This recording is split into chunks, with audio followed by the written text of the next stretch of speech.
Welcome back to What Arty Noobs with General Disturbance. This is a Tesák. It's a tier 10 Czech light tank. It's located on the south spawn of Prokhorovka, and it's under the command of the BassmanFromHell of Reborn 2. Your assistance has been requested. Okay, so he's going into platoon, or at least he's been requested to. Okay, the guns, they're 57mm caliber, capable of 12 alpha. They've got penetration of 192 with standard ammo, and with the premium rounds, they're capable of doing 247mm of pen. He does have HE rounds as well. They're only capable of 50mm, but they can do 24 alpha, so slightly more. You've got 75 rounds in each clip, and it takes 14.5 seconds to reload. He's going very deep on this side. Oh, he's been spotted. Needs to get down quickly. Okay, he's taken a round from the Type and from the SU-130PM. Oh, that's a big loss of hit points straight off the mark. It's more than half. Just gone just like that. So he wanted to try and get us a passive spotting, but he couldn't do it, so now he's gone active.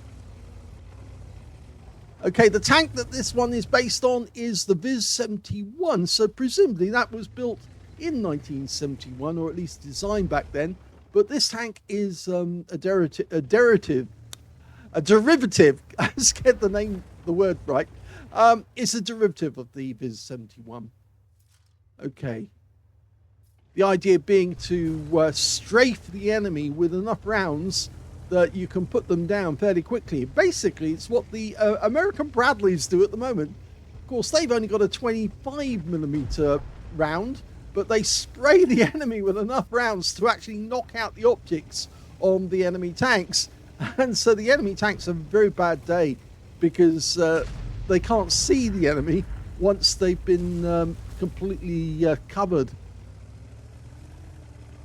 So Bassman can either, he's going to go back and try and engage using the bushes.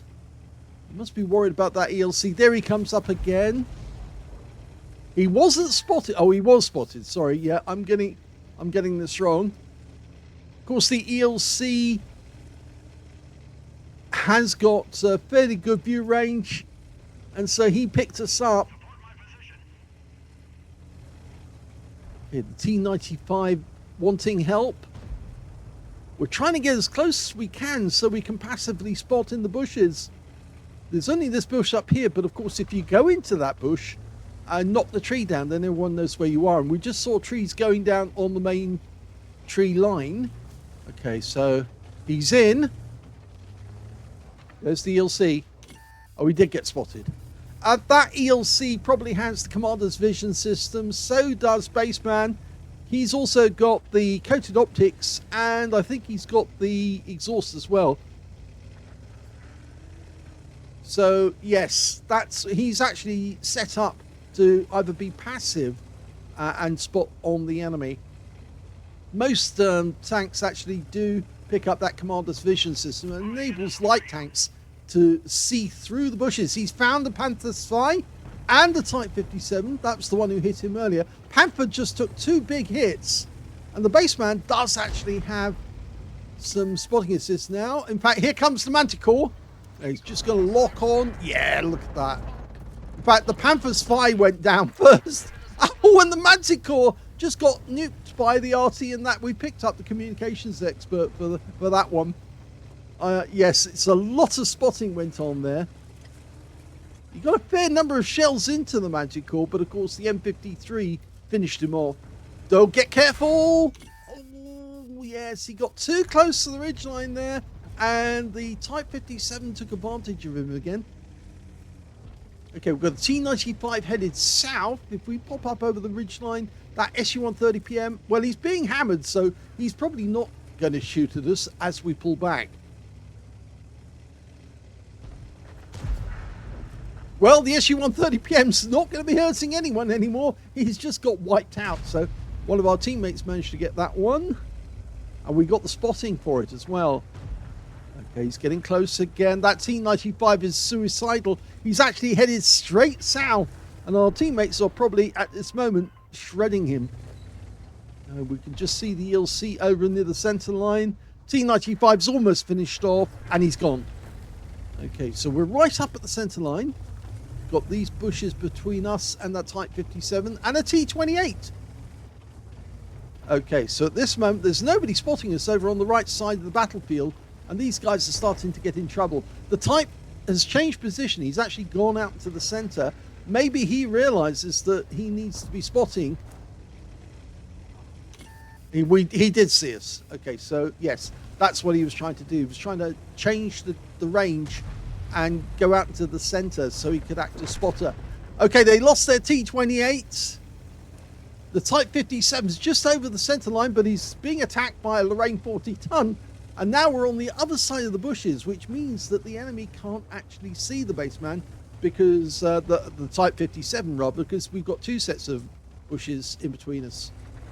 And the Lorraine gets him, so that means now we are free and clear to move up here. There is enemy tanks further up here. I know that for certain. There must be. Lorraine's found them. It's an XM66, and we got spotted, so we're going to have to move quick. Oh, we were lucky to get hit in the tracks there. Oh, and he got ammo-racked.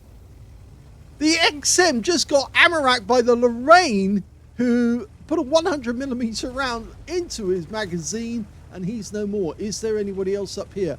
The enemy's got one Arty. Is he still here? No, he doesn't appear to be. In fact, the Arty's just drowned himself. It's Conqueror gun carriage, and he's gone. So, yes, he's self-deleted.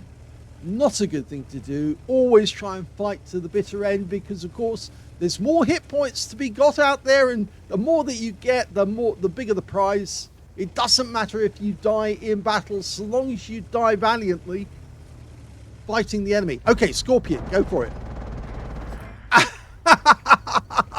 It's the MX-30 that got the kill, but that was a case of Tesák brr at the enemy.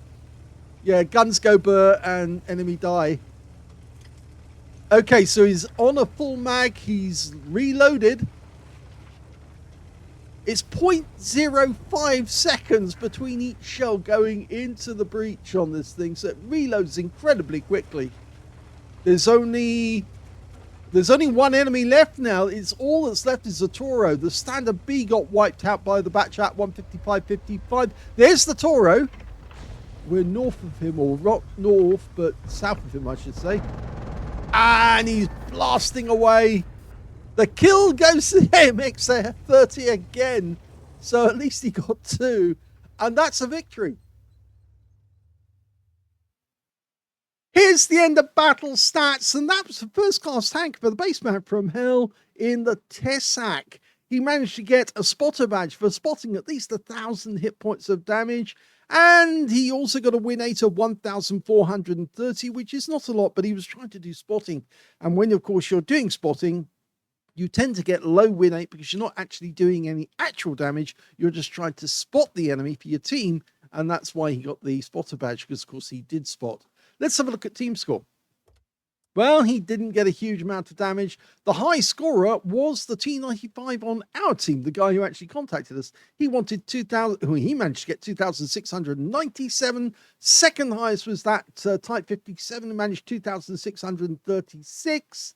And the third highest goes to the AP AMX-30, who actually got 2,543. In fact, that guy got 3 kills, not 2. You can see that our M53, M55 picked up a Confederate for hitting more of the enemy than anyone else on our team, which is good for him. And we can see Baseman got 1,399 hit points of damage, which puts him mid-table. In fact, he was beaten by 3 members of the enemy team and then another 6 members of his own team. So he was actually in 10th place when it came to damage. When it came to kills, though, the top scorers were the AP AMX-30. He got 3. So did the Batchat 155-58. 2 kills went to the M53, M55, and the Kari. And only the Standard B on the enemy team managed to get more than 1 kill. In fact, only 4 tanks actually managed to get kills on the enemy team. And one of those was the Arty. But then he went and drowned himself, which kind of ruined his game, really. When we came to the baseman, he didn't get any kills, but he certainly did burp the enemy. When it came to base SB, we can see that the AP AMX30 got 1,068, the only player to get over 1,000 base, but Baseman did get second place for all his spotting. 958 went to him, and 780 went to the ELC M90 on our team, who was doing his spotting job as well. We fired 157 rounds in that game, got 102 direct hits and 52 penetrations, 42 splash, 1,399 hit points of damage, all of it at close range. 4 hits received from the enemy, 3 penetrations, 1 non-penetration. It was the XM66 who luckily hit our tracks, because otherwise that would have wiped us out completely. As it was, he did get hit by the Type 57 and the SU-130 PM, which wasn't good, but even so, he still was alive at the end of the game, and that's half the job if you're a light tank, is staying alive until the end so you can actually find the enemy for your teammates. He spotted 6 enemy vehicles, damaged 3, didn't get any kills, but look at that spotting, 5,194. That's a large amount. And considering he was active spotting, that means he was keeping on the move. He couldn't sit in a bush because that ELC was spotting him. The moment he sat in a bush, it was using his commander's vision system to see right through the bush and see that he was there. Now, unfortunately, that's the problem with the commander's vision system. It's just so unfair. But then again, Baseman was using it on this occasion, so I think it's fair enough. They both had it. Okay, he earned a profit of only 7,205 credits from this game, but he did pick up 7 bonds for this being tier 10, and he got 1,437 experience points after this game as well. So at least, as I said, he was alive at the end of the game. It was an active spot, not a passive spot, but you can see how deadly the Tesák can be.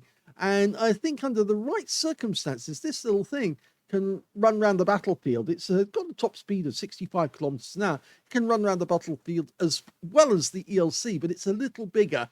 And of course, it doesn't have a very good momentum. Like the ELC, it takes a little while to build up speed. So if you get stuck or tracked, you're going to get a lot of shells hitting you fairly quickly.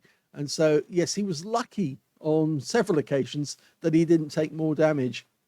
Hope you enjoyed this replay. If you did, please give this video a like, do subscribe to our channel, and thank you for watching.